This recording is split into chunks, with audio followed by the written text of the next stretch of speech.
नमस्कार, मी पल्लवी. माझ्या चॅनलमध्ये तुम्हा सर्वांचे स्वागत आहे. आज आपण अख्खे उडीद घालून आमटी तयार करूया. पाव वाटी मूग घेतले आहेत, पाव वाटी कुळीद घेतले आहेत आणि पाव वाटी अख्खे उडीद घेतले आहेत. ही सगळी धान्ये 6 ते 7 तासांसाठी भिजवून ठेवा. आता 7 तास पूर्ण झाले आहेत. हे बघा, पाण्याला सुद्धा रंग आलेला आहे. ही धान्ये आता चांगली भिजली आहेत. ही धान्ये एकदा स्वच्छ धुवून याचे पाणी काढले आहे. आता ही धान्ये या कुकरमध्ये घालते. धान्ये जितके असतील त्याचे 4 पट पाणी घालूया. आता यामध्ये 1 चमचाभर तेल घालते. पुन्हा मी 1 तांब्याभर पाणी घातले आहे. आता हा कुकर गॅसवर ठेवूया. या कुकरच्या 6 ते 7 शिट्ट्या आपण काढूया. सगळी धान्ये शिजेपर्यंत आपण आमटीसाठी वाटण तयार करूया. 5 ते 6 हिरव्या मिरच्या, 5 ते 6 लसणीच्या पाकळ्या, 2 वाट्या ओले खोबरे, 1 मोठा चमचा बडीशेप, 1 मोठा चमचा जिरे, 3 ते 4 लवंगा, 2 तमालपत्रे, पाव वाटी धने. हे सगळे मसाल्याचे साहित्य या कढईमध्ये घातले आहे. आता यामध्ये चमचाभर तेल घालते. हा मसाला आपण चांगला भाजून घेऊया. मसाला चांगला भाजल्यामुळे आमटी खमंग तयार होईल. आता हा मसाला चांगला भाजलेला आहे. मी गॅस बंद करते.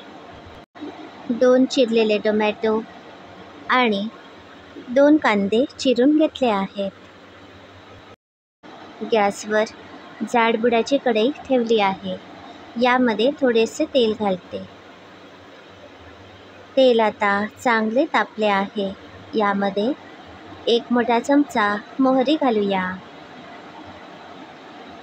आता यामध्ये आपण थोडीशी कढीपत्त्याची पाने घालूया.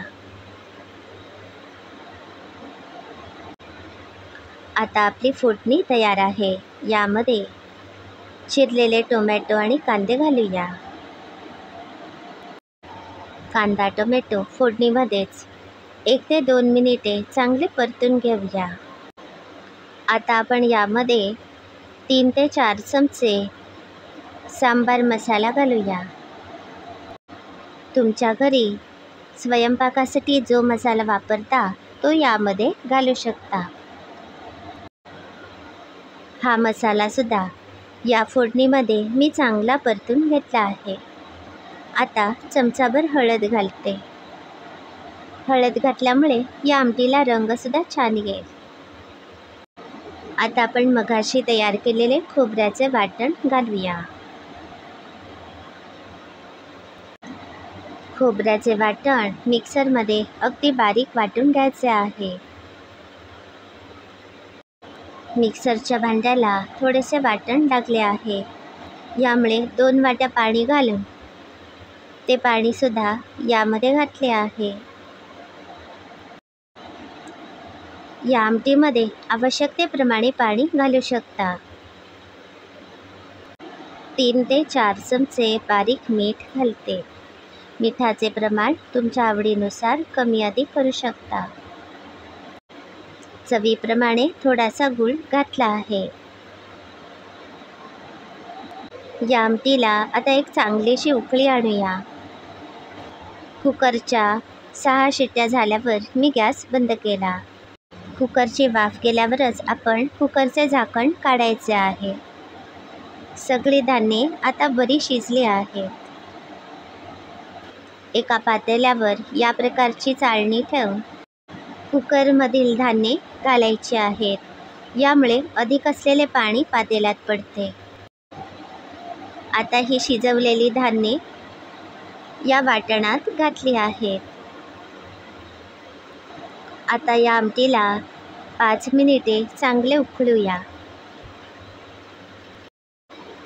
1 ते 2 वाट्या पाणी यामध्ये घालते. तुम्ही आवश्यकतेप्रमाणे पाणी यामध्ये घालू शकता. आता ही आमटी चांगली उकळत आहे. 5 मिनिटांनी मी गॅस बंद करते. अख्ख्या उडदाची आमटी तयार आहे. ही आमटी चवीला खूपच छान लागते. तुम्ही सुद्धा ही रेसिपी घरी नक्की करून बघा. अशाच सहज सोप्या आणि नवनवीन रेसिपी बघण्यासाठी माझ्या चॅनलला नक्की भेट द्या. माझे चॅनल सबस्क्राईब करा, शेअर करा. धन्यवाद.